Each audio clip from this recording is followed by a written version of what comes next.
사업을 하기 위해서 우리가 누려야 될 권리는 무엇인가? 이 권리를 또 다른 법으로 구체화시켜야 될 필요성이 있는가? 우리의 근로권은 노동법으로 가능합니다. 법은 멀다라고 이야기하지만 결국은 우리가 법에 가까이 다가서지 않기 때문에 그럴 수도 있습니다. 역량의 문제일 수도 있습니다. 이 역량이 왜 계속해서 계속 떨어집니까? 그 문제는 다른 식으로 또 풀 수 있겠지요.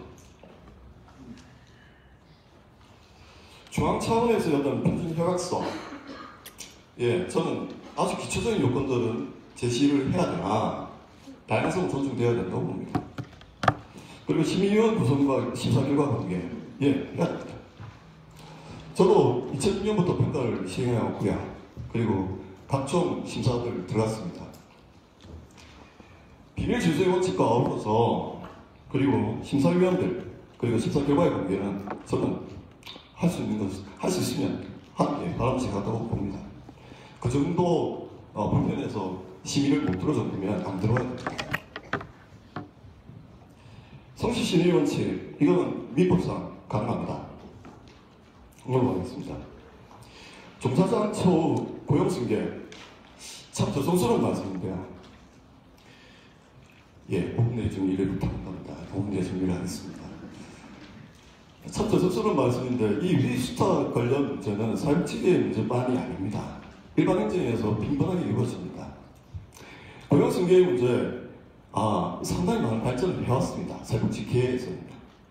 다른 데서는 거의 찾아볼 수 없는 선례로도 볼 수 있습니다. 사회복지사가 누구와 계약을 합니까? 고용계약을? 법인과 합니다. 사업체죠. 사업체가 변경되었다고 고용승계를 하는 사례, 일반 행정사회에서는 찾아보기 드뭅니다. 그런데 우리는 암묵적으로나 관례적으로 하자라고 하고 그것이 합의가 또 되어 있습니다. 시설장을 빼고요. 안 되는 이유가 있겠지요. 교수에서 이것은 좀 우리의 사례로, 긍정적 사례로 다른 하청, 위스타 관련해서 좀 만들어낼 필요가 있겠다. 그 다음 시설장의 자격기준 강화, 아까 말씀드렸던 것입니다. 전문 경력이 필요할 경우가 있습니다. 근데 시설장의 역할들이 각각이 다 다를 수가 있거든요. 시설들마다. 근데 그 자격 자체를 완전히 픽스시키자. 그래서 범인의 낙하산 방지라는 표현을 쓰셨습니다. 시설장이 범인의 정체성과 가치 지향과 그리고 의사소통이 되지 않는 게 시설장입니까? 가능한가요? 보도들과 이사들과 불가능합니다. 교회 체제에서는 장로의 체제가 있습니다. 목회장로가 목사님이죠. 장로의 소속입니다. 근데 목회장로가 장로들과의 가치 충돌이 난다. 할 수 없죠, 일을. 그래서 제안에 대해서 이제 이야기를 하셨습니다. 사회복지 시설 진상평가원 설치, 저는 반대입니다. 옥상 5입니다. 사회복지 정보는 있습니다. 충분히 가능합니다. 이대야대추 평가 위탁 아주 불쾌합니다. 2006년부터 저는 여러 시설 평가를 다녀왔습니다. 평가해야 합니다. 아직도 평가가 필요한 시설들 많습니다. 평가 방법의 문제고, 평가의 태도의 문제고, 평가의 과정의 문제겠죠. 사전 낭비를 줄이자, 다른 방식으로 할 수 있습니다. 제가 사회복지협회하고도 계속 논의를 하고 있습니다. 제 문제는 서류의 문제 아니겠습니까? 해결할 방법 없는 것 아닙니다. 쉽게 합니다. 이것을 사회적 낭비라고 이야기하셨는데 아니요. 20년 동안 사회복지계가 이 정도 발전해 있었던 이유들 중에 하나가 이 두 가지 제도 때문에 그렇습니다. 공공이 꽉 막힘, 있습니다. 그럼에도 불구하고 1980년대 중반부터 우리 사회복지 측면이 만들어졌습니다. 일본에도 없습니다. 결정적으로 있다가 이제는 나름대로 중견 공무원까지 올라갑니다. 그분들의 인사이트가 완전히 다를까요? 저는 그렇게 생각하지 않습니다. 민간위탁 사무를 기초단체에서 광역자치단체로 이전하자. 저는 반대합니다. 광역자치단체로 옮겨갈수록 권력이 집중하는 강화됩니다. 뒤에 서비스원을 만들려면 저는 자치단체 정도로 구분합니다. 사회서비스원을 부산 광역단위로 만들었을 때 노조의 정치적 압투 일어납니다. 원장 누굴 꽂을까 일어납니다. 그 기관이 여러 수탁 시설들을 다 지배하고 관리를 하기 시작했을 때 통제 안 됩니다. 정권 바뀌면 또 다른 사람들이 꽂힐 겁니다. 우리가 이때까지 주장했던 것은 다양성이었습니다. 다양성 내에서의 우리의 시너지를 만들겠다는 것이었습니다. 그런데 공공성이라고 이야기하는 이 가치를 갑자기 등장시킵니다. 없었습니까? 다양성이 있을 때도 공공성이 있었습니다. 그걸 획일성으로 바꾸자 라는 이걸 어떤 의도라고 표현하지 않을 수 없지 않는가라는 생각이 듭니다. 그 다음 이제 수탁자 선정심의위원회 구성 100% 추천제. 제 고려가 필요한데 저는 찬성합니다. 이 부분 같은 경우는 어제 전화를 받았습니다. 경남도청에서 저출생, 고력, 이 정책관실에서 전화를 받았습니다. 어떤 위탁을 하나 심사를 해야 되는데 저보고 와달라고 얘기했습니다. 물론 이제 사정이 안 맞아서 안 됐는데 절차를 들어보니까 일단 동의를 하시면 명단에 올린답니다. 그리고 난 다음에 수탁자가 번호를 본답니다. 될지 안 될지 모른답니다. 그래서 저는 안 따냈습니다. 시간에 맞았거든요. 되게 괜찮은 방법입니다. 법인인증제 이것 또한 업무의 과중 충분히 예견됩니다. 평가도 힘들어하지 않습니까? 지도감도 힘들어하십니다. 인증제요. 교육인증제 실시하고 있습니다. 교육부에서. 난리가 납니다. 극한 직업 중에 하나가 대학평가입니다. 인증제 한 번 인증받으면 끝이 납니까? 아닐걸요. 수탁자 부담금 상한제도요. 왜 해야 되는지 모르겠습니다. 이것을 하는 이유는 딱 한 가지 이유겠죠. 편향의 문제일 겁니다. 이걸 심리학적으로 기준적 편향이라고 이야기합니다. 2억을 내는 사람과 2천만 원을 내는 사람, 그 이후에 프로그램들, 사업들은 평가자들이 잘 그것을 헤아려보지 않습니다. 편향이 생기거든요. 2억 내는 사람 잘할 거야. 기준점이 생깁니다. 그런데 평가자의 책무입니다. 그 편향들을 계속해서 없애기 위한 노력들, 심리적 지지를 계속 동원해야 될 것들, 이것은 그 평가자의 훈련의 과정이고 교육의 과정입니다. 그런데 이것을 없애자? 상한제를 도입하자? 그건 저는 잘 모르겠는데요. 민간법인들이 사회적 가치를 우리가 업무로도 할 수도 있는 것이고 돈으로도 할 수 있는 것입니다. 그것을 막는 이유는 잘 모르겠습니다. 정리하겠습니다. 가능성에 대한 심의의 결과 대한 평가를 구분할 필요가 있다. 고민할 점입니다. 그리고 공적행정책에 대한 관점 수정이 우리는 필요하다. 지금 현재로는. 공공이 민간의 적입니까? 저는 수탁에 들어왔습니다. 교수로서. 왜 실무적인 지식을 이야기하지 않고 뜬구름 잡는 이야기들만 하냐. 학교에서 배운 건 다 쓸모없다. 라는 공격들을 많이 받습니다. 그럴까요? 저는 그렇게 생각하지 않습니다. 민간의 공공에 대한 태도, 문제 정말 없습니다. 여기에 행정연구회 회장님이 오셔야 되는데, 그래야 제가 이 말을 안 하는데, 우리가 개별적 단위로서의 공공을 보는 것입니까? 아니면 공공 전체로서의 공공을 보는 것입니까? 정말 공공은 민간을 억압합니까? 행정복지원 사건과 이번에 동아원 사안은 약간 차이가 있습니다. 아까 발표자께서도 이야기하셨지만 수탁받은 사람이 없다. 이 이야기 아주 오래전에 들었습니다. 지금 시설 폐쇄됐죠. 법인 없어졌습니다. 기장군의 S 장애인 생활시설입니다. 그 시설 수탁받을 때 없었습니다. 그 법인 빼고는요. 리스크를 최소화시키겠다는 약속을 받았음에도 불구하고 결국은 폐쇄 조치까지 갔습니다. 진행하는 과정이 있었죠. 근데 그때에서라도 이 사람들이 범죄를 저지를 가능성이 혹은 비법적 활동을 할 가능성이 혹은 비윤리적 활동을 할 가능성이 충분히 존재한다는 타당성 있는 근거를 찾아야 한다. 예측이 불가능합니다.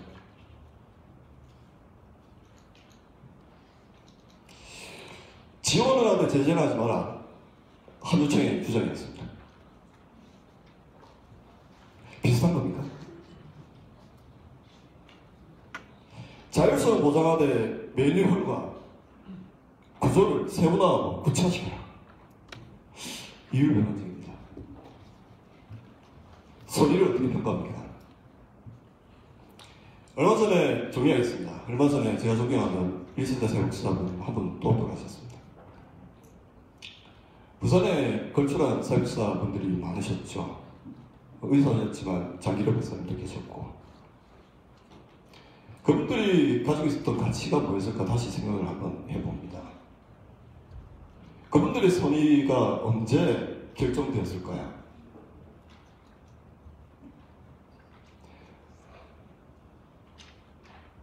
미리 예측 가능했을까요? 저는 그렇지 않다고 봅니다. 사람에 대한 가능성, 자율성에 대한 가능성 열어둬야 합니다. 그것을 하지 않았을 때 혹은 비법적 활동을 했고 비윤리적 활동을 했고 또 불법적 활동을 했을 때 제재받아야 합니다. 근데 미리 제재할 수는 없다 해서도 안 된다. 그것이 사회복지적 가치는 아니다. 우리는 가능성에 대한 가치를 계속 신뢰하고 있는 사람입니다. 구체적인 건 아마도 우리 정성 관장님과 또 김정근 연구원님이 짧은 시간 내에 열심히 이야기해 주실 거라고 생각합니다.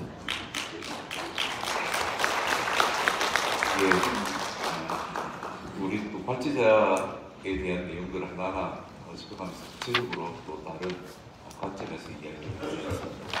예, 시간이 발제자만큼 쓰셔가지고 제가 신호를 보냈는데 이렇게 써주셨습니다.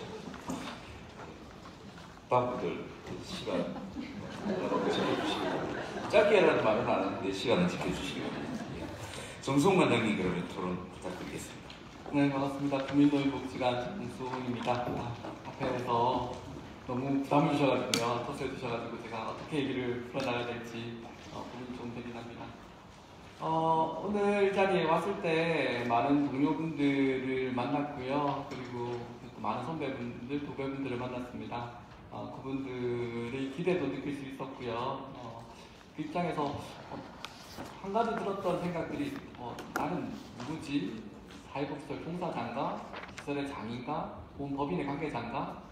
그에 따라서 각자의 입장이 너무나도 달라질 수 있겠구나라는 생각들을 하면서 사실은 이 자리에 앉았습니다. 원칙적으로 얘기했을 때 어떤 지침이나 가이드 규정들은 어떤 것들을 하지 말아야 될 것에 대한 의미들에 대해서는 그 의무들이 촘촘해야 할 것이고 반대로 우리가 가진 자율성에 대한 부분들은 최대한 열어놓는 것들이 바람직한 규범, 제도 절차들이 아닌가라는 생각들을 해봅니다. 사회복지시설의 민간 위탁에 대해서 공정성과 투명성에 대한 얘기들을 관계자분께서 계속 얘기를 해주셨습니다.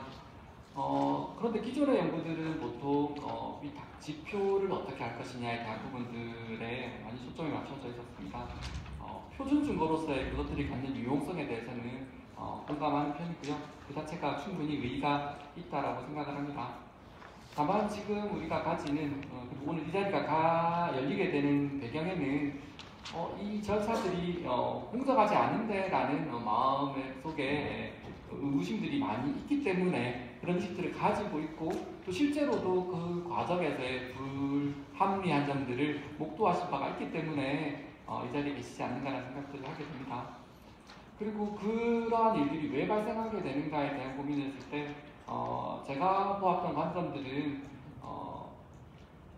절차나 규정의 문제가 아니라 그것들을 누가 활용하느냐 그 사람들의 관점에 대한 부분들이 아닌가라는 생각들을 하게 됩니다. 앞서 윤성호 교수님께서는 그 관점에 대해서 지금 규정들에는 사실은 윤리성들이 없습니다. 엄격한 규정, 기준, 가이드라인만 있을 뿐이기 때문에 그런 얘기들을 해주신 것 같습니다만 그것을 활용하는 사람들은 분명히 개인의 가치들을 가지게 됩니다. 그래서 그러한 개인적인 가치들이 개입되는 것들을 막아내는 절차들이 필요하다는 생각에 기본적으로 동의를 하고 있습니다. 그래서 부탁자, 수탁자 근본적으로는 사실 좀 명쾌하긴 합니다. 피탁자, 수탁자 관계로 이루어지는 속에서 그 둘 다 잘할 것, 선량할 것, 윤리적일 것에 대한 부분들에 대한 얘기들을 하고 있는 것이고요. 그것들이 지켜진다라면은 사실 이에 대한 고민들은 크게 중요하지 않다라는 생각까지도 하게 됩니다. 하지만 여러분들이 많이 느끼시는 바와 같이 그 이면에 존재하는 현실적 유혹이 있고 실체적으로 드러나고 있는 그런 압력들이 있기 때문에 고민들을 하게 되는 것 같습니다. 이 과정에서 사실은 좀 고민이 되는 부분들은 사실 다시 언급할 필요는 없을 것 같습니다. 발제자께서 각각의 당사자들이 가지는 유혹들에 대한 부분들은 충분히 언급해 주셨고요. 그러면 이런 것들이 개입하지 않도록 하려면 어떻게 해야 될까에 대해서 제가 고민했던 부분들을 간단하게 말씀드릴까 합니다. 첫 번째는 계속 얘기하고 있는 바와 같이 위탁 전 단계에서 수탁자 선정 과정에서 중립적인 인사들을 어떻게 뽑을 것인가에 대한 부분들입니다. 이에 대해서도 이미 규정들은 있습니다. 그리고 그 규정들이 사실은 어떤 하자들이 있다고 보기에는 한계가 있지 않는가 생각을 합니다. 그런데 이런 부분들에서 그러면 어떤 사람들이 더욱 중립적일 수 있을까에 대한 생각들을 해보게 되는데요. 다소 불편한 부분들이긴 할 것 같습니다. 사회복지 현장인 입장으로서 다소 불편하긴 하지만 사회복지시설을 이용하시는 그 당사자, 그 주체에 대한 부분들에 대한 고려들이 추가되어야 되지 않는다는 생각들을 해봅니다. 현장이 우려하는 바들에 대해서는 충분히 이해가 됩니다. 우리 흔히 얘기하는 비전문성이라든지 그들이 가질 수 있는 오히려 더 그들이 가지고 있는 편향성이라든지 이런 부분들이 있다라는 견해들이 있고 그래서 관제자께서는 따로 이 부분들에 대해서 우려 섞인 견해들을 주시긴 하셨는데요. 저는 그럼에도 불구하고 좀 필요하다라는 생각입니다. 사실 그들을 위해서 우리가 존재하고 있기 때문입니다. 사회복지들이 존재하는 이유들 공공기관을 위해서도 아니고요. 사회복지법인을 위해서도 아닙니다. 사회복지시설을 이용하는 지역 주민들을 위해 존재한다면 그들의 입장들을 간과하는 입장을 가진다는 것들은 사회복지사로서 조금 받아들이기 어려운 부분들이 있습니다. 두 번째는 위탁약정 체결의 단계입니다. 계속 얘기되고 있는 부분들, 갑과 을이라는 항상 을이라는 관계에 대한 부분들에서 얘기들을 하고 있습니다. 사실은 윤석 교수님 얘기해 주신 것처럼 무엇이 사회복지법인 혹은 수탁자의 권리일까에 대한 부분에 대해서 고민을 했는데 사회복지가 가진 특수성을 고려했을 때 사실은 마땅히 권리로 내세울 만한 부분들을 찾기는 어려웠습니다. 다만 공정한 계약이 되어야 된다는 생각에 관점을 두고 있습니다. 위탁약정서 같은 경우 살펴보시면 수십 년 전에 만들어진 거에서 단 하나의 발전도 없다라는 것들을 보게 됩니다. 민간과 공공이 사회복지 서비스를 이행하기 위한 시설을 운영하는 데 있어서 협약을 체결한다면 거기에서는 각각의 해야 될 갑의 의무도 있을 거고요. 을의 의무도 명시되어야 될 것이고요. 갑의 권리와 의뢰 관계들이 평등하게 이루어지는 것들이 필요하지 않는가라는 생각들을 합니다. 그리고 사실 우리가 여기서 보려 하기는 좀 어려운 부분들이지만 위탁 후에도 필요하다라고 생각을 합니다. 위탁자의 사실 수탁자의 비위를 통제할 수 있는 장치들은 위탁자가 가지고 있습니다. 각종 지도 점검이라든지 평가라든지 이런 것들을 통해 가지고 있지만 위탁자의 위력을 견제할 수 있는 장치들은 따로 있지 않습니다. 물론 공공을 대칭점에 두고 그들이 우리들을 억압할 것이다라고 보는 관점들은 아닙니다. 하지만 그럴 수 있다라는 부분이 열려있다라면 마찬가지로 그런 것들을 막을 수 있는 장치들도 필요하다라는 것들이 개인적인 생각입니다. 그리고 두 번째로는 법인에 대해서도 조금 얘기를 할 필요가 있다고 생각을 하는데요. 사실 생각이 정리가 안 되는 부분들은 아까 수탁자의 권리 부분들과 연계해서 원점으로 돌아와서 사회복지 법인들은 왜 사회복지시설을 운영하려고 하지? 라는 의문들을 좀 가지게 됩니다.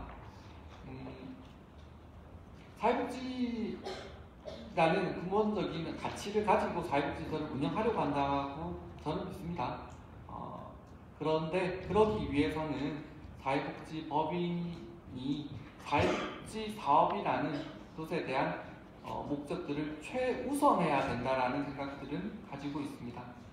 법인의 성격이나 유형에 따라서 다른 가치를 우선하는 것들이 있을 수 있습니다. 비록 그렇다 하더라도 그것들은 기대효과로 생각을 하고 최우선의 목적들을 사회복지 사업의 수행, 그것들이 갖는 공공성 그리고 전문성에 둘 수 있어야 한다는 것, 그것들이 우리의 자성 노력이 아닌가라는 생각들을 하고요.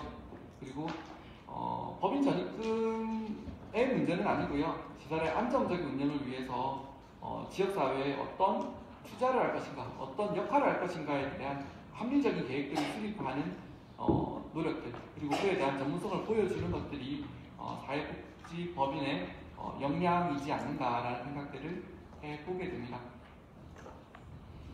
이러한 문제들을 어떻게 다룰 것인가에 대해서 고민을 하는 과정에서 한 가지 제 자신의 논란이기도 하고요. 한번 같이 고민했으면 하는 부분들은 지금 여기 계신 여러분들을 포함해서 우리는 사회복지 시설의 종사자인가 혹은 사회복지 법인의 소속된 사회복지 법인을 대표하고 있는가에 대한 부분들을 한 번 더 고민했으면 합니다. 지금까지 우리는 법인과 사회복지시설 종사자를 한 두순항에 놓고 생각을 하고 있습니다. 저는 이게 다소 조금은 애매한 근거관계이지 않는가라는 생각들을 하게 되거든요. 사회복지시설 위탁 과정에 있어서 고용승계가 이루어지는 부분들이 어떻게 보면 수범 사례라고까지 윤 교수님은 얘기해 주셨는데 이러한 부분들에서 사회복지 종사자의 입장에 대한 부분들은 사실 고려되었지 않은 부분들이라는 생각들을 하게 됩니다. 그래서 이런 것들을 하기 위한 어떠한 것들이 필요할까? 발제자분께서는 사실 이런 절차들을 잘 만들어가는 것들에 대한 부분들을 얘기하셨다면 그에 더해서 외부적인 부분들도 좀 필요하다고 생각이 듭니다. 우리가 공정성, 객관성을 담보하는 것들은 내부에서 찾기는 상당히 어려운 부분들이라고 생각들을 합니다. 그래서 앞서 이용자로서, 이용 주체로서의 지원 주민에 대한 부분들이 역할이 필요하다는 부분들을 얘기했던 거고요. 나아가서 지금 전문가 집단의 역할들이 점점 강조되는 부분들, 그리고 하나 더 덧붙여 본다라면 사회복지의 수행자로서 법인이 교체되어도 계속 남게 될 당사자로서의 사회복지사들의 독립적 입장을 배별할 수 있는 어떤 조직, 집단들에 존재할 필요가 있지 않는가라는 생각들을 하게 됩니다. 결론은 그렇습니다. 사회복지시설에 대한 민간 위탁에 대한 부분들에 있어서 첫 번째 당사자, 그것들은 지역 주민일 수도 있고요. 사회복지 사업을 수행하게 할 수 있는 사회복지사일 수도 있을 것 같습니다. 그들에 대한 역할들이 담보될 필요가 있지 않는가라는 것들이 하나의 의견이고요. 다른 하나는 이런 것들을 위수탁 절차를 포함해서 그 이후에 이르기까지 판단하고 감시하고 견제할 수 있는 관도 아닌 법인도 아닌 또 다른 형태의 견제할 수 있는 조직 기구들이 필요하지 않는가라는 생각들을 해봅니다. 이 상태로는 마치도록 하겠습니다. 예, 감사합니다. 가능한 시간 맞춰주려고 해서 감사드리고. 예, 그 다음은 부산복지개발위원회 시설 민간위탁 유주택 제도 관련돼가지고 연구를 하셨던 분께서 오늘 모셨습니다. 그래서 김정은 박사님께서 그 과정에 대한 이야기들도 있긴 한데 가능하면 그 과정보다는 좀 내용 중 저희가 결과 중심으로 해서 좀 시간을 좀 아껴주신다면은 그로의 의견들을 좀 더 적극적으로 반영할 수 있도록 그걸 좀 부탁드리겠습니다. 예, 반갑습니다. 부산복지개발원 김정현입니다. 시작하기 전에 여기 바로 5분 내에 정리 내용이 들어와서 최대한 간략하게 좀 말씀을 드리겠습니다.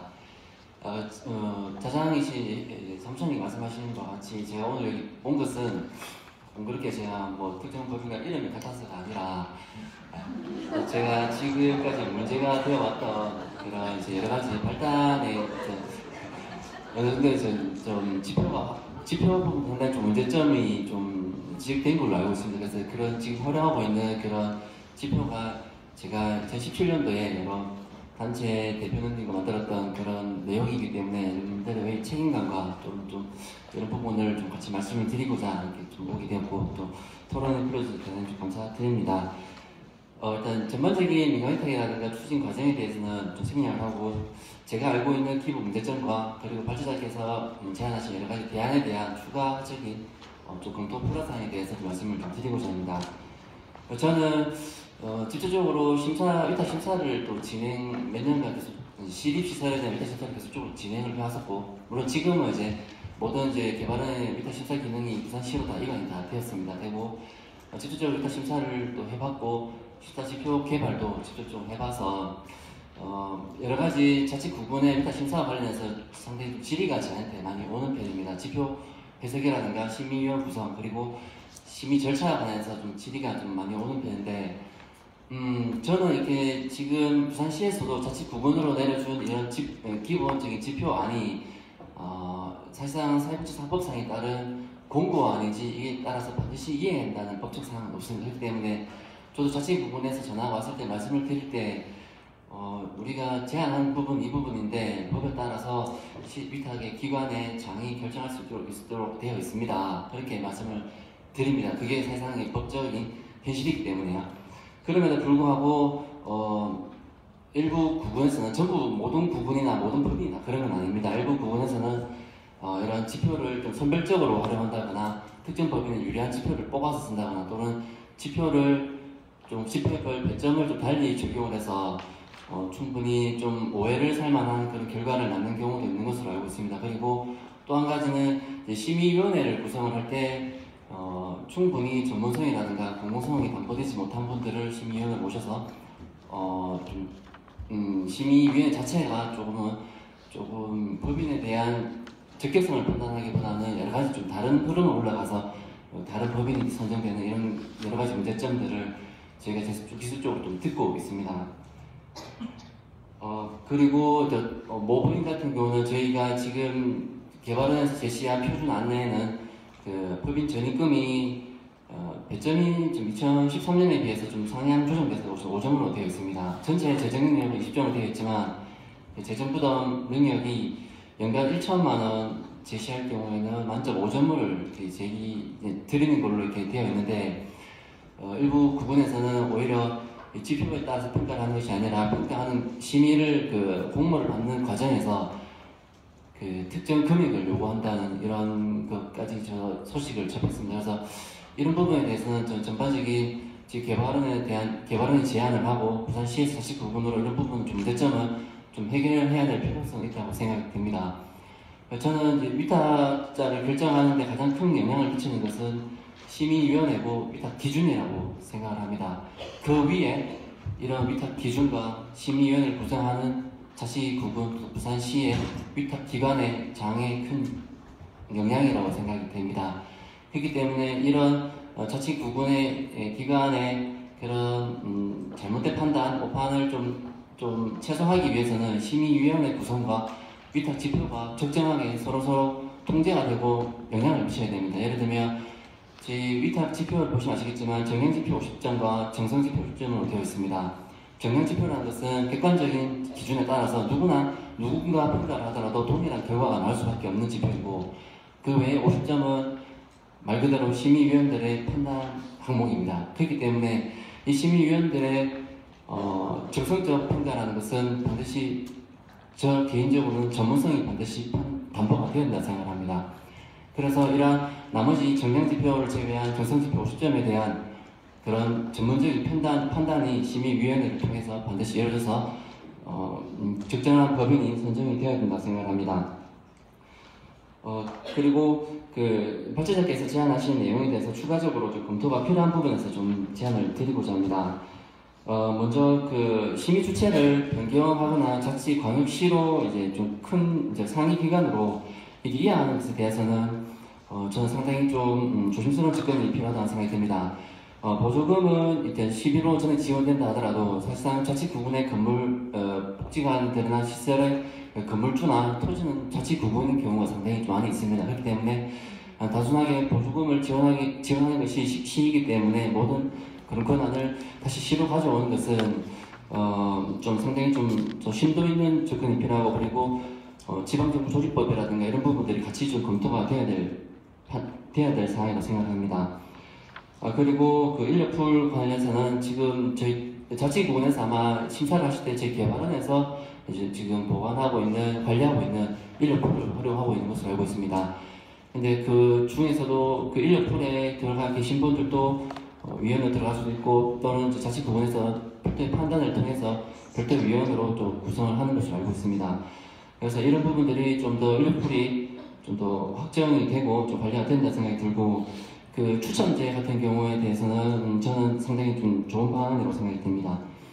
그리고 법인에 대한 인증제 이 부분도 현재 이제 서울시 같은 경우는 가점을 부과하는 방식으로 되어 있다고 하는데, 아마 법인에 대한 인증을 한다 했을 경우에 법인 차원에서는 좀 많은 좀 부담감이 생길 수가 있을 것 같습니다. 그래서 지표의 하나 항목으로 들어갈 수 있는 방안으로는 좀 괜찮은 것 같은데, 여러 가지 사항들을 다시 좀 심도 있게 검토를 해야 될 것 같습니다. 그리고 마지막은 제일 이제 2013년, 2017년 위탁 심사지표 개발을 2번을 개정했습니다. 그때 가장 큰 문제가 되었던 부분이, 논의가 뜨거웠던 부분이 법인 전입금 문제입니다. 2013년에 개발됐던 지표는 재정민역이 전체 10점으로 되어 있었고, 2017년 개정을 통해서 20점으로 상향 조정했습니다.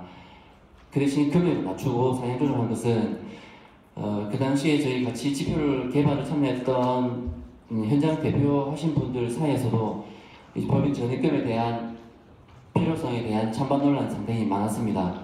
그럼에도 불구하고 이 법인 전입금을 넣어놓은 것은 이런 부분이 조금이라도 있으면 이렇게 표면적으로 지표에 넣어놓는 경우와 아예 삭제하는 경우가 완전히 다르다고 나중에 제가 이제 결론을 내렸기 때문에 최소한으로 법인 전입금을 제시를 하고 그 대신 이런 가점을 높여놓은 상황입니다. 그래서 이런 법인 전입금을 아예 없애는 방안에 대해서는 좀 저 개인적으로는 좀 더 이제 심도 있고 좀 더 아마 의견이 많이 다를 것으로 생각이 됩니다. 그래서 추가적인 논의가 필요한 것으로 생각이 되고요. 이번 적폐복지관 사태 상황과 관련해서 여러 가지 이제 저도 이제 밖에서 지켜보면서 가장 문제가 됐던 부분은 이제 지표상의 시설장 내정자 부분이라고 생각이 됩니다.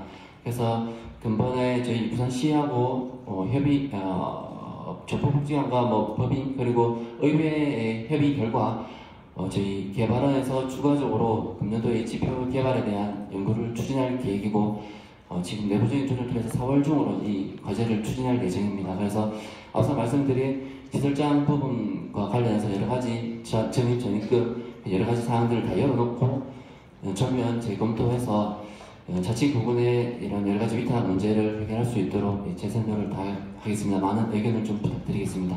토론 마치겠습니다. 네, 감사드립니다. 오늘 이 자리는 사회복지 시설은 아까 공공성이 이야기 들었는데 공공재입니다. 누구의 사유재산도 아니고 공공의 그 이름으로 되어 있긴 하지만 이거는 공공의 이익을 위해서 존재하는 공공재인데 이 공공재가 여러 가지 이유로 지금 훼손되고 있는 상황들이 많이 있다라는 문제의식 때문에 오늘 이 자리가 만들어졌고, 그래서 이 공공재를 어떻게 하면 제대로 운영될 수 있도록 할 것인가에 대한 관점에서 공공의 역할의 부분, 그 다음에 민간의 역할의 부분, 그리고 그 과정에서 우리가 짚어야 될 부분이 무엇인가를 확인하기 위해서, 그리고 거기에 대한 개선점을 찾기 위해서 이 자리가 마련된 것이니까 여러분들께서도 좀 더 관심을 가져주셨으면 하고요.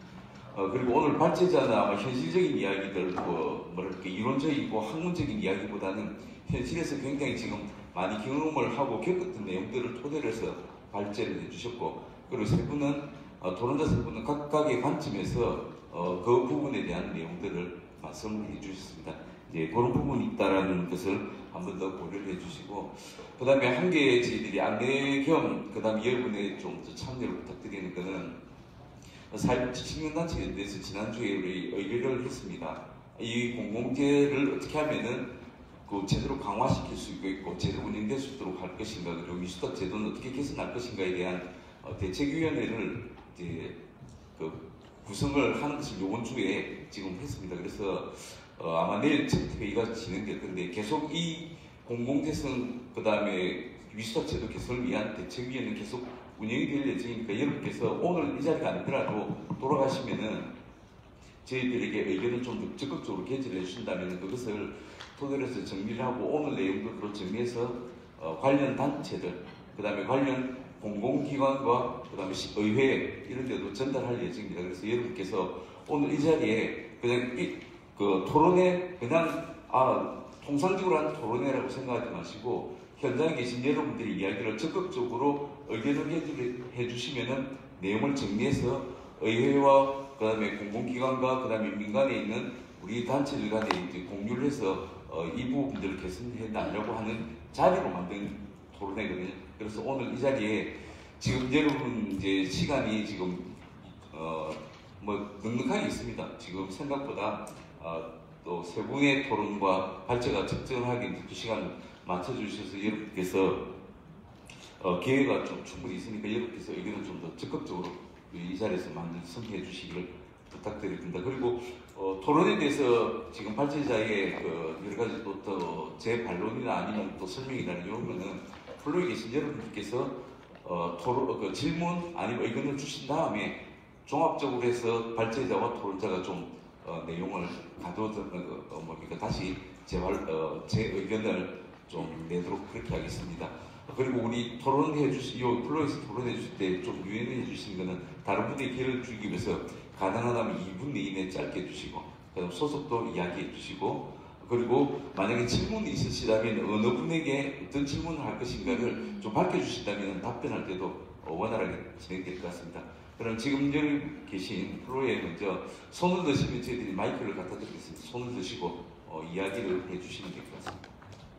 의견 있으시면 말씀해 주시면 될 것 같습니다. 예, 저쪽에, 예.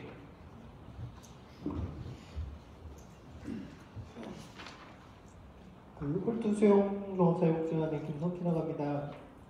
제가 들으면서 그냥 이런 생각이 좀 들었습니다. 그냥 제가 직원들을 뽑고 이렇게 하면서 직원들을 전문가로 키워야 되는지 근로자로 키워야 되는지 고민을 좀 많이 하게 되는데요. 그래서 그런지 이 제목이 좀 마음에 저는 안 들었거든요. 사회복지 공공성 강화를 위한 이런 부분인데 사회복지 전문성 강화를 위한 이렇게 나가야 되는 거 아니냐 이 생각이 좀 들었던 게, 공공성 강화를 위해서 위수탁 할 거면 공공성 강화 잘하는 데가 더 있지 않을까 싶더라고요. 전문성을 더 강화할 수 있는, 전문성을 강화할 수 없기 때문에 위탁을 주는 거고, 그런 부분에서 그리고 이제 우리가 사회복지사 될 때 윤리 강령이나 전문가가 준하는 어떤 윤리 강령 이런 것들이 있기 때문에 그 기본적인 거는 깔고 시작되는 건데 왜 공공성 강화를 해서 그런 여지를 두는지 이 생각이 좀 들었고요. 그 관련해서 일 수도 있는데 지도점검을 한 10회 정도 받더라고요. 1년에 10회 정도 받고 지도점검이나 감사, 뭐 사업하고 더 관련된 거죠. 그리고 평가 3년마다 하고 위탁을 5년마다 해요. 이거 근데 그게 다 따로 따로요. 요런 것들을 좀 묶어가지고 조금 전문성 강화라고 아까 만약에 그렇게 했을 때 그 위탁받는 기간 동안에 얼만큼 전문성을 높이기 위해서 노력을 했느냐. 뭐 사람이 경험이 되게 중요하지 않습니까? 그 경험을 얼만큼 살려서 사업에 녹이고 또는 교육훈련이나 어떤 훈련을 통해서 얼만큼 전문가 양성했느냐. 이런 부분으로 하는 게 어떨까 이런 생각이 좀 들었습니다. 그리고 이제 법인 입장에서도 보면 공공성 강화를 위해서 아니 전문성 강화를 위해서 막 하면 그게 대한 어느 정도 인정이 좀 필요할 것 같은데 지도점검 같은 경우는 관찰이나 어떤 과정에 대한 그때그때 수시로 오니까 그런 게 볼 수 있을 것 같고 평가는 어떤 성과에 대한 그런 평가인 것 같아요. 물론 이제 그 정량 평가도 있고 이렇지만 또 위탁은 뭐 포괄적인 거겠죠. 뭐 그런데 아까 발표하셨을 때 저는 이제 지도점검이 구청 주로 하고 그리고 평가 같은 본복지부 그리고 만약에 위탁을 시에서 한다고 하면 조금 분배가 돼가지고 좀 더 어떠한 권력이 쏠림이 없지 않을까 이런 생각이 좀 들어서 그 부분에 대해서는 찬성을 좀 하게 됐습니다. 감사합니다. 예, 김석기 부장님께서 말씀해 주신 게 이제 전문성 강화가 되어야 되지만 위탁 주는 것도 결국 공공에서 전문성을 발휘하기가 제한되기 때문에 전문성 강화인데 그러면은 전문성 강화에 대한 부분들로 좀 더 우리가 집중해야 되지 않을까. 그럼 전문성 강화를 위해서 우리가 그리고 조직에서 운영할 때 어떻게 할 것인가에 대한 부분이 있습니다. 그래서 그렇게 하기 위한 이제 아마 평가나 지도 점검이나 이것도 그쪽 관점에서 아마 법인들 지도 점검이나 평가도 해야 되지 않느냐. 그리고 또 이 과정에 20회 이거 너무 지나치지 않느냐. 그리고 이걸 좀 효율적으로 할 수 있는 방안을 좀 찾아주면 어떨까. 뭐 이런 내용으로 말씀해 주신 것 같습니다. 예, 또 다른 분들, 예, 앞에 여기 마이크 좀 주시겠습니다.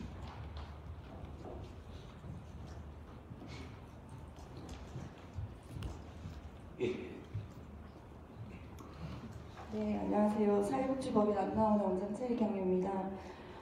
저는 법인에 속해 있기 때문에 법인에 관련해서 질문을 좀 드리고 싶어요. 위탁에 관련해서 이 위탁에 참여하시는 이제 법인들이 사회복지법인이라든지 그 외 재단법인, 사단법인들도 지금 위탁에 다 참여를 하고 계시는 걸로 알고 있습니다. 그래서 지금 1년에 작년 연말부터 올해에 일어난 이러한 상황들을 이제 보면서 저희 이제 사회복지법인 같은 경우에는 사회복지법인 안내라든지 관리 안내라든지 이런 관리들을 굉장히 철저히 받고 있거든요. 재무회계에서부터 기본재산 관리라든지 전반적인 것들에 대해서 굉장히 많은 통제를 받고 있습니다. 그래서 그와 관련되어 있는 제재를 많이 받고 있는데 어떤 사회복지관이라든지 이런 기관들이 어떤 사회복지법인이 아닌 재단법인이라든지 사단법인의 그 운영권이 위탁이 될 경우에 그 법인들에 대해서는 보건복지부가 사회복지 사업을 하고 있는 그 운영 주체에 대해서 어떠한 지도 점검을 하고 계시며 또 어떠한 제재를 하고 있는지 과연 그 재단법인과 사단법인이 어떠한 법인의 어떤 목적과 그런 사회복지법인을 관리하고 있는 그러한 방식대로 관리 안내가 만들어져서 그 법인을 정말 그 위탁을 맡기고 난 이후에 어떤 제재를 가하는지 지도 점검을 하고 있는지 정말 그들이 가지고 있는 재산에 관련되어 있어서 사회복지법인만큼의 그런 제재를 가하고 있는지에 대한 의문이 굉장히 저는 많이 들었거든요. 그래서 이러한 1년에 일어나고 있는 문제들이 지금 발표자분들, 발표하시는 분이 제안하신 내용에서도 부실한 법인이라는 얘기를 굉장히 많이 했어요. 그래서 이러한 법인에서도 저는 이제 그런 사회복지법인 또 민간 재단에 대한 그런 구분들이 좀 명확하게 되어줬으면 좋겠다라는 그런 추가적인 질문 또 이런 의견을 제시합니다. 예, 그 지금 수탁 위탁 과정에서는 이제 사회복지 법인만이 아닌 다른 종류의 법인들도 지금 참여하고 있는데 그 관리되지 않는 사회복지 법인 외에 다른 데는 관리되지 않는 이 부분에는 어떻게 이제 지금 할 것인가, 그리고 그 부분들을 그 법인들에 대한 좀 적절한 관리나 이런 방안들에 대한 것도 좀 고려되어야 되지 않는가. 공무에서도 이제 그걸 좀 신경 써야 되지 않나. 의견 겸 또 혹시나 우리 또 발제하시나 토론하신 분 있으면 그 부분에 대한 이야기도 한번 좀 해주시면 될 것 같습니다. 예. 네, 동의대학교 사회복지학과의 임종훈입니다. 몇 가지 의견을 좀 드리고 싶어서 이렇게 했습니다. 그 공공성 강화가 과연 자율성과 다양성을 침해하는 것인가? 저는 그 부분에 있어서는 좀 몇 가지 의견이 좀 다른데요. 하나는 위스탁은 경영을 예견하는 것이고 그렇기 때문에 심사를 하고 그리고 지도 감독은 기관 경영을 관리하는 것이기 때문에 명확하게 좀 분리되어 있지만 연계되어 있다. 그래서 지금 위스탁 제도가 사실 이제 최근에 문제가 되는 것도 심사에서 예견되어지는 것이 그 제도적으로 연결되어서 실행하는 데까지 이제 감독되지 않는 것, 내지 관리되지 않는 것이 부실한 걸로 좀 나오기 때문에 이 부분에 대한 제도 개선은 좀 필요할 것 같다. 그에 대해서 발제자가 의견을 좀 주셨던 것 같습니다. 법적 제도의 마련이 있어서 법적 제도가 마련되면 자율성이 침해되는가에 있어서는 저는 몇 가지 좀 생각이 좀 드는데, 하나는 현장에서 그 자율성이 없기 때문에 고민하는 것에 대한 문제가 아니라 내가 지금 실행하고 있는 이 자유가 과연 맞나 틀리다에 대한 불안함이 아닐까 하는 생각이 좀 듭니다. 왜냐하면 지도 감독도 마찬가지고 평가도 마찬가지고 그동안 이제 그 공공 행정이 펼쳐왔던 것 중에 이제 공무원이 어떻게 해석하느냐에 따라 이 얘기가 용인될 때도 있고 그렇지 않을 때도 있고, 이제 그거와 마찬가지로 같은 동일한 제도임에도 불구하고 이 어떻게 해석하느냐에 따라 가지고 이게 승인되어지거나 승인되어지지 않는 부분에 있어서 그럼 우리는 지금 어떻게 해야 하는가에 대한 불안함들을 늘 가져온 것이 아니냐. 위스탁 제도도 마찬가지로 그동안 이제 실행해왔던 이 많은 허점이나 사실은 선언적인 조항들이 해석되어지는 것에 따라 가지고 그 당시에 해석되어지는 것에 따라서 적용되는 것이 달라졌을 때 그런 불안함들이 저는 오히려 현장을 더 힘들게 하는 것은 아닐까. 그래서 표준안이라고 하는 것은 저는 그런 불안함 내지는 그런 이제 그 범위의 어떤 한계가 사실 어디까지인지에 대한 사실 이런 것들을 표준적으로 정리할 필요가 있고 그것을 현장에서 다양하게 적용할 필요가 있지 않을까. 그런 면에서는 표준안이 가이드라인이 되어지고 그것을 현장에 맞게 적용하는 것은 굉장히 중요하다고 생각하고 그 작업은 앞으로 계속 좀 있어 와야 될 것 같습니다. 왜냐하면 미관에서 매우 힘들었던 것이 파스칼이 얘기했던 것처럼 정의 없는 힘은 폭력이다 이런 것처럼 이 상식이 없는 사실 이렇게 법 적용 내지는 제도의 적용은 굉장한 현장 불안을 가져올 수 있기 때문에 이참에 이 토론은 계속 좀 지속돼야 되고 그것이 좀 어느 정도 정립이 되어야지만 우리가 원하는 공공성이라는 것을 기반을 두고 그 안에서의 자율성을 누릴 수 있지 않을까 그렇게 좀 의견을 드리고 싶습니다. 예. 뭐 질문이라기보다는 좀 의견 주셨습니다. 표준화라는 단어에 대한 그래서 그 적용하는 데 있어서 각기 다르게 해석되어지는 그런 문제로 인해서 현장이 어려운 경우인 것들. 그렇기 때문에 표준화하는 것이 해결하라는 단어하고 다르게 좀 더 적용될 수 있도록 아마 그거는 필요하지 않느냐 아마 그런 차원에서 의견 주신 것 같습니다. 이게 또 다른 분들 질문 있으십니까? 예, 앞에 있다고 말씀하시는 김양민 과장님 뒤쪽에 누구 있으십니까? 네. 네, 반갑습니다. 저는 시민위원회 하는 복지법인 우리마을에서 활동하고 있는 김일범이라고 합니다. 저는 개인적으로 조금 너무 궁금해가지고 윤성호 교수님께 좀 질문을 드리고 싶은데요. 성실 심의의 원칙 보시면은 관련법 적용으로 충분히 가능하다라는 점이 있는데 제 개인적인 생각으로는 정포복지관 같은 경우에는 이제 이 성실 심의의 원칙이 저는 가장 문제가 됐다고 생각을 합니다, 개인적으로. 그래서 심사 과정에서 약속을 이행한다고 약속을 했으나 결국 위탁을 수행하기 전부터 이 성실 심의의 원칙을 어겼기 때문에 현장의 사회복지사들이 우려하고 있고 앞으로의 일을 더 우려하고 있지 않을까라고 저는 생각을 하고 있습니다. 그래서 과연 그 윤성호 교수님께서 생각하신 이 성실시의 원칙을 지키는 관련 법이 무엇인지 저는 개인적으로 좀 너무 궁금해서 일단 질문을 좀 드립니다. 네. 예. 그럼 그거는 좀 이따가 이제 윤성호 교수님께서 좀 잠깐 설명을 좀 부탁드리고 또 다른 또 질문이나 의견 주시면 예, 오늘 여러분께서 의견을 많이 주시면은 우리 여기 이성수 의원님도 앉아 계십니다. 이성수 의원님께서 복지환경위원회 소속이 돼 있어가지고 이에 대해서 굉장히 관심 많으셔서 오늘 관련점은 다 정리하시고 오늘 계속 앉아 계십니다. 듣고 계시고 그래서 굉장히 도움이 될 것 같습니다. 여러분께서 현장에서 필요한 이야기들을 지금도 적극적으로 해주시면은 어떨까 하는 좀 생각이 듭니다. 예.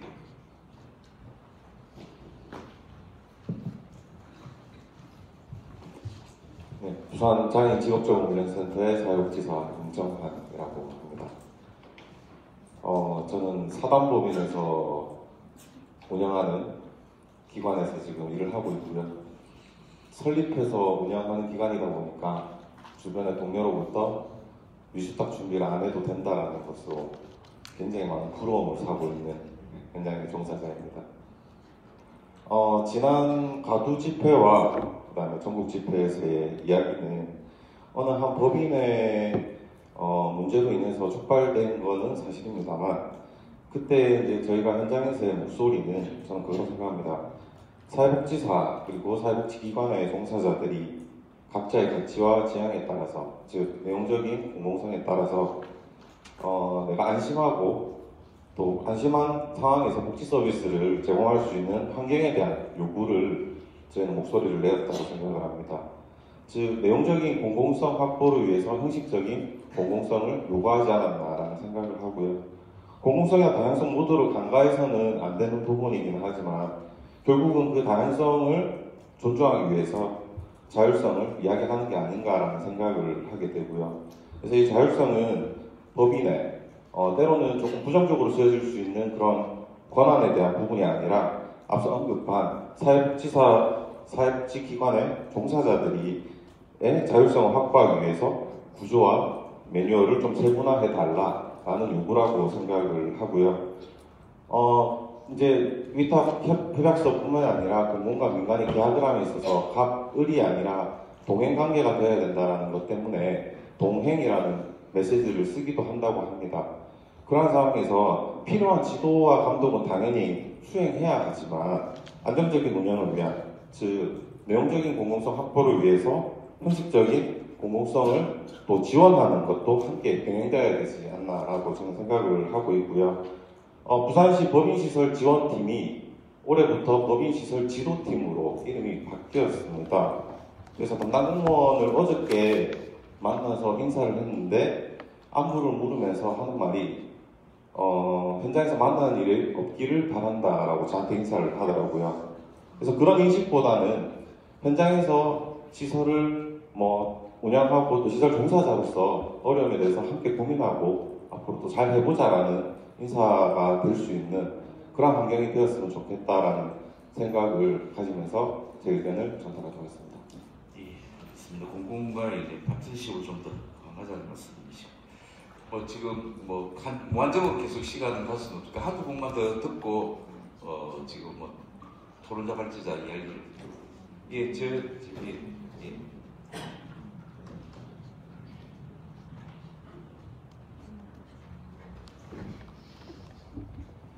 예, 안녕하십니까. 전포종합사회복지관에서 일하고 있는 오우석입니다. 지금 시기가 시기인 만큼 웬만하면 조용히 하고 구경만 하고 가려고 하다가 큰 용기를 내서 마이크를 잡았습니다.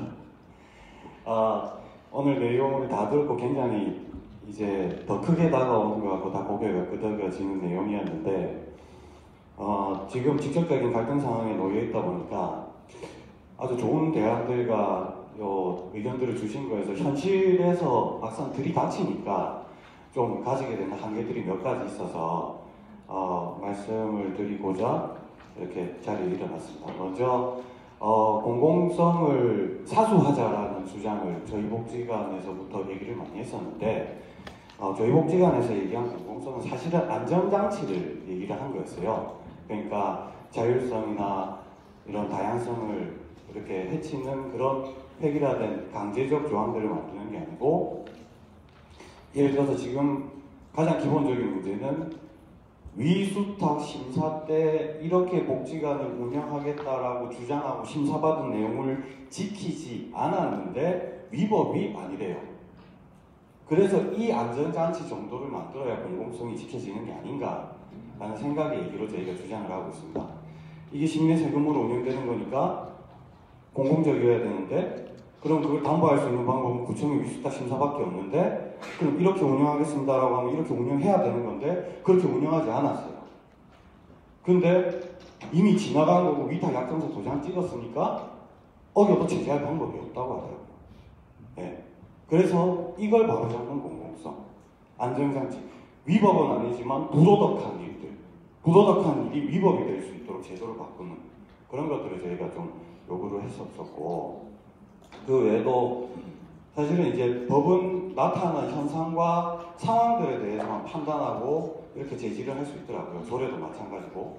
그런데 사실 우리가 1월 이제 전북복지관 사태 같은 경우에는 1월 1일부터 문제 제기를 하기 시작했습니다. 사실 12월에도 이제 법인별 문제 제기가 있었지만, 근데 그 이전에 어떤 일이 있었냐면 위수탁 심사 때 내정된 관장을 공개 채용으로 바꾸고, 그 다음에 관장이 추천하기로 규범에 되어 있는 운영위원회를 관장은 공채할 거니까 공석이니까 관장의 의견은 빼고 법인에서 지금 현재 우리 복지관과 전혀 관계없는 이용자도 주민도 아닌 사람들로 이렇게 전체를 구성을 했죠. 그러니까 운영위원회는 참여민주주의와 풀뿌리 자치공동체를 복지관 운영에 참여시키자는 의도로 만들어진 제도인데, 복지관의 직원들 빼고는 전부 법인의 관련 인사들로만 다 에워싸져 있는 이런 상황이 발생을 한 겁니다. 네. 그런 상황에서 1월 1일 이게 집행이 안 됐기 때문에 그게 이제 의도로 보기는 힘들다라고, 심증적으로는 판단하기 힘들다라고 보는 거는 좀 나중에 그 상황이 발생하고 사후약 방문이 되어야만 이게 교정이 가능하다는 의견으로도 받아들일 수 있을 것 같아서, 네. 거기에 대해서 좀 제도적으로 이 부분에 보완이 필요하다는 생각을 했었고, 실질적으로 이제 법률적으로 준비가 되어 있고 이제 법에서 보장하고 있고 이런 얘기들이 있는데 맞을 수는 있는데, 사실 이 상황이 발생하면 제일 어려운 게 1월부터 제일 힘들었던 게 법률 자문 받는 거였어요. 법률 자문 받는 거. 이거 잘못된 것 같은데, 이거 잘못된 것 같은데 어디 가지? 법률 자문 하나를 제대로 받기가 상당히 어렵습니다. 그래서 좀 거대한 법적 체계를 완성된 곳과 어느 정도의 법률적인 갈등 부분을 확인하는 것조차가 현실에서는 사실 어려운 부분이 있습니다. 그래서 이제 법적으로 해결을 가능하고 제도적으로 안비가 되어 있다는 그 법과 제도에 다가가는 것 자체가 되게 현장에서 어려움이 있어서 이 부분에서도 우리가 제도적으로 보완이 됐으면 좋겠다라는 생각이 있었고요. 그렇습니다. 그리고 저는 사회복지 사로 이루어진 집단만이 복지관을 운영해야 된다고 생각하지는 않습니다. 네. 다양한 다양성이 추가돼야 되고, 그런데 사회복지 제도나 현상이나 이런 현장을 이해하지 못한 상태의 상대가 소통도 하지 않고 문제 제기했는데 그거를 바로잡지도 않고 고집은 세고 권력까지 가지고 있으면 이거는 문제라고 생각을 합니다. 네. 실제로 지금도 이제 부산 진구청에서 이 정보복지가 위수탁 사건에 대해서 특별위원회를 진구의회에서 이제 해서 우리 복지관 측 사람들도 저는 아니었지만 이제 증인과 참고인으로 출석했고 상대 법인도 증인과 참고인으로 출석했는데, 이 부분들이 이제 구의원들이 왜 절차를 어기고 운영위원회를 마음대로 이렇게 했습니까? 왜 공개 채용을 했습니까? 대답은 다 하나였습니다. 잘 몰라서 그랬어요. 복지관 처음 운영해보니까 잘 몰라서 그랬어요. 네. 사회복지사만 운영해야 되는 건 아니지만 사회복지에 대한 최소한의 문제 제기와 소통과 이런 게 열려있는 곳들이 운영해야 되는 게 아닌가라는 생각은 좀 들었었고요. 그 다음에 이제 법이 우리의 편이 안 돼줬었어요. 지금도 안 돼주고 있는 상황이고, 예전에 모 정치인이 법은 만인에게 평등한 게 아니라 만 명에게만 평등하다라는 얘기를 했던 게 기억이 나는데, 변호사의 공증을 받고 왔다. 직원들에게 법적 책임을 묻겠다. 무슨 든든한 뒷배경이 있어서 이런지 모르겠다 등등.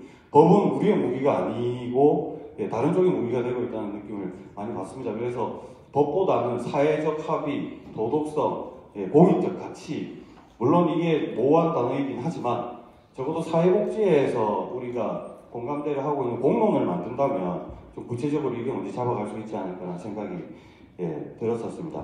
그리고 또 하나는 이제 표준 조례에 대한 건데, 조례를 표준화한다는 건 획일화한다는 아까 의견은 10분 공감합니다. 근데 이번 사태가 일어나서 보니까 이 위탁 약정서나 위탁 조례가 사회복지에만 적용되는 게 아니라 지자체에서 민간의 사무를 위탁하는 전체에 적용하는 굉장히 러프한 표준 조례더라고요. 이거를 사회복지만의 표준 조례로 잡는다는 것은 오히려 더 사회복지 쪽으로 획일화하는 게 아니고 구체화시키는 게 될 수 있지. 이제 정보복지관은 2, 3, 4월은 이제 구청에서 공개를 하는 숙려기간으로 저희가 진행이 되고 있습니다. 4월 30일이 되면 숙려기간이 끝나고 그 전에 어떻게 해결이 될지 그 이후에도 사태가 계속 될지는 모르겠는데 부산 사회복지협회 이제 모임에서 대책위를 구성했다는 반가운 소식을 들었습니다. 그래서 많은 분들도 이제 관심 있는 분들은 그쪽을 통해서 이렇게 이 사태에 관심을 가져주셨으면 좋겠다라는 의견을 드리도록 하겠습니다. 여기 얘기를 마치도록 하겠습니다. 고맙습니다. 주포 사례를 가지고 이제 오늘 토론 내용들을 하나하나 짚어주시는데 주포복지관 문제만이 아닌 또 아마 또 위수탁 관련돼 가지고 앞으로도 일어날 수 있는 부분이지 않느냐. 첫 번째 이야기에 있어서 일이 벌어지고 난 뒤에 자꾸 해결하기보다는 예방할 수 있는 차원에서 아마 우리가 위수탁 제도에 대한 부분들을 어떻게 할 수 있을까 이런 차원에서 한 번 더 점검해 보시면 어떨까. 그리고 문제가 발생했을 때는 그걸 어떻게 처리해야 될 것인가, 그걸 위한 제도 장치는 뭔가 이런 차원에서 한번 좀 접근해서 봐주시면 좋겠습니다. 마지막으로 한 분만 듣고 없었으면 그냥 바로 우리 발제자 토론자들 마무리 또이 플레이에서 나온 이야기 또 토론 과정에서 나온 이야기들에 대한 마무리 이야기들을 좀 듣고 이야기를 하겠습니다. 그러면 아까 질문 나왔던 내용들을 먼저 질문부터 그럼 답변하고 마무리 이야기를 한번 좀 듣도록 하죠. 그러면 어떻게 윤성호 교수님부터 질문 감사하고 의견 감사합니다. 잘 돼야 되겠죠, 다 같이. 아까 관련법으로 다 해결 가능하다라고 말씀을 좀 퉁쳤는데 지금 이걸 아주 장황하게 자세히 다 이야기할 수는 없을 것 같습니다. 일단 두 가지를 사안을 구분을 해야 된다. 아까 이제 오석 지금 과장인가요? 팀장인가요? 선생님, 오석 선생님이 말씀하셨던 이런 이제 위탁 과정상에서의 어떤 지키지 않았다라는 목소리. 그 부분에 관련돼서는 이제 다른 법적 조치가 있을 수 있고요. 그리고 이제 고용에 관련된 문제겠죠. 시설장 예정됐다가 이제 어떤 이게 파기된 건가요? 어떻게 된 건가요? 아직까지 그 내용들이 이번에 구의회에서 이제 특별조사단인가요? 심의단 만들어서 또 그 내용이 어느 정도 양측의 의견들이 다 나올 것 같은데 거기에 대해서는 또 관련 노동법과 민법으로 충분히 가능하다고 봅니다. 그리고 이 위수탁 이제 오석 팀장 선생님이 이야기하신 것, 항변에 대해서는 이해가 됩니다. 경청이 되고요. 근데 언서를 이야기하실 때 지키지 않았다 확정입니다. 운영하지 않았다 확정입니다. 한쪽에서는 확정을 이야기할 수 있으나 또 다른 한쪽에서의 확정은 또 다를 수도 있습니다. 우리가 이 판단하는 것은 양쪽의 의견들을 다 들어야 합니다. 법이 멀다? 멀죠. 독단한 사람 법 찾아가기 쉽지 않습니다. 성폭력 피해자들 법 찾아가기 쉽지 않습니다. 어렵습니다. 그럼에도 불구하고 법은 존재합니다. 개인적 감정으로 따지면 양형 기준이 늘 부족합니다. 3년 이상, 10년 이상 다 조수승 같은 사람들은 무기징역 이런 식으로 다 하고 싶습니다. 법은 있습니다. 그러면 그 관습이 법을 대체할 수 있을 것이냐? 그럴 수는 없다. 만명이만 평균하다고 이야기하셨는데 실제로 그런가? 실제로 우리가 이때까지 아침에 일어나서 여기까지 앉아있을 때 그 안전성은 누가 보장합니까? 피부로 못 느낀다라고 이야기하셨는데 저는 그렇지 않다고 봅니다. 청소년 사회망 안에, 사회적 영향력 안에, 사회 심리적 영향력 안에 우리는 있다고 봅니다.